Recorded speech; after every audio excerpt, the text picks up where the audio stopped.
Welcome to this edition of Collier Focus. On today's show, we'll take a look at the Board of County Commissioners meeting, conceptual plans approved for the new Vanderbilt Beach restroom facilities, and the board considers another settlement in the long overdue ATV park.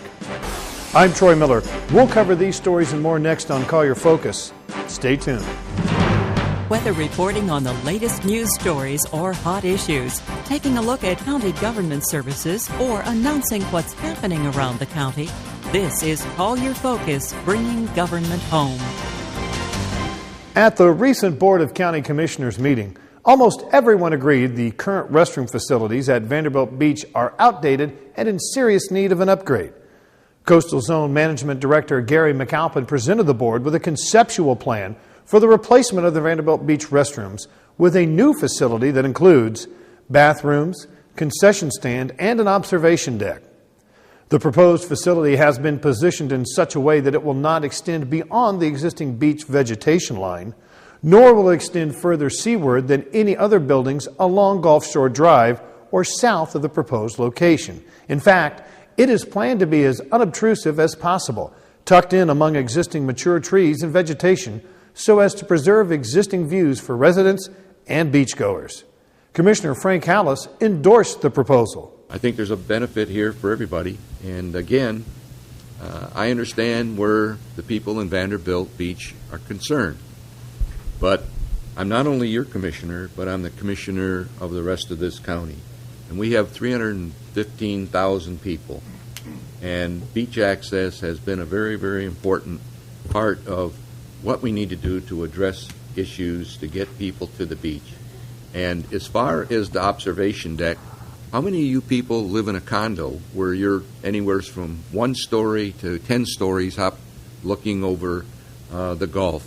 Here we're talking about a deck 10 feet high where somebody can go up there and kind of get an overview of a different perspective of the Gulf.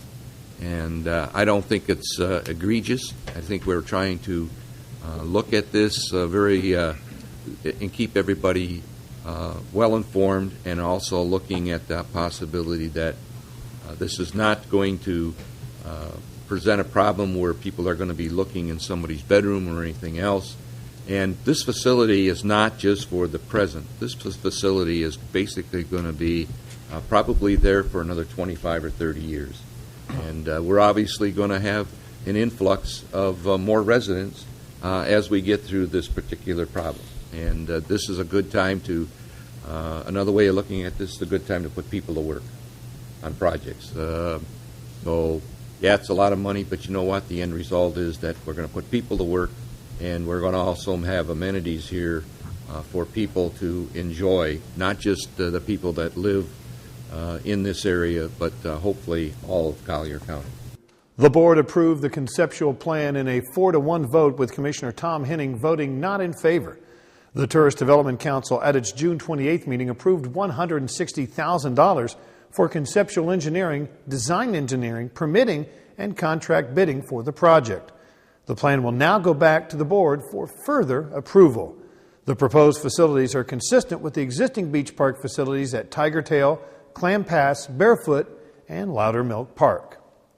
Commissioner Jim Collier updated the board regarding a potential settlement of the lawsuit involving the South Florida Water Management District.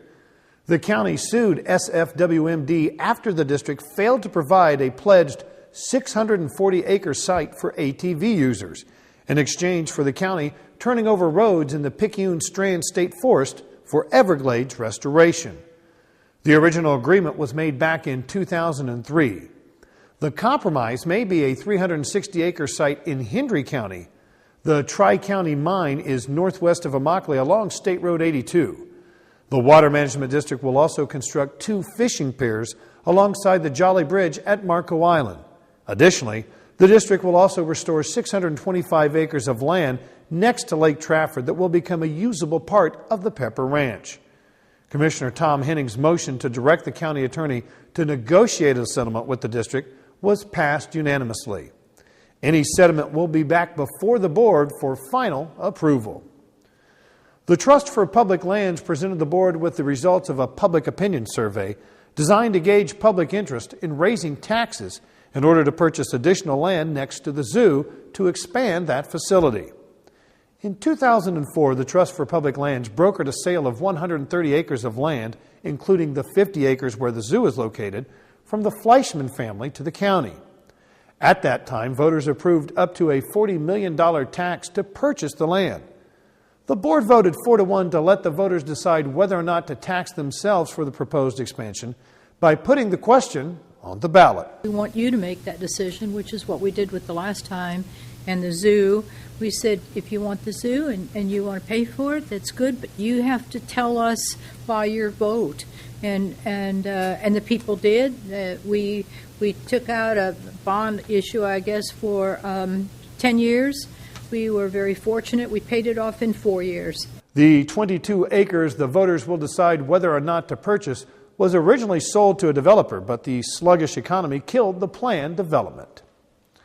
The boardroom was crowded with those interested in the possibility of Jackson Lab building a new research facility here in Collier County, and Chairman Fred Coyle gave them an update. You will recall that the state has approved the allocation of $50 million with another $80 million to be paid over subsequent years for the purpose of attracting Jackson Laboratories to Collier County to become part of a business, high-tech, biomedical cluster of businesses in eastern Collier County. If most of you have read that money is subject to certain federal allocations to the state of Florida. Just this past week, the House of Representatives failed to approve that allocation to the state of Florida, but the bill will go to the Senate. I have talked with Senator Pruitt, who has been fairly close to this process, and he is of the opinion that that is not a serious issue with respect to the funding, that the Senate will approve the funding and the House will subsequently also approve it, and the state then will be in a position to release money for Jackson Labs, the Jackson Labs project. As far as Collier County is concerned, there is not much we can do until the contract and the commitment from the state is finalized. And Jackson Labs is working on that at the present time. There are many parties involved in the negotiations, and it is not possible for us or anyone else to completely control that process. It will have to go through the process it goes through. But certainly the thing that we are doing at Collier County is we're trying to validate the economic model. Does the economic forecast that was presented to us at the beginning of this project still hold true today? What additional companies have expressed an interest in locating here? You've probably already read that Edison College is planning a charter school on that site. But I will tell you this.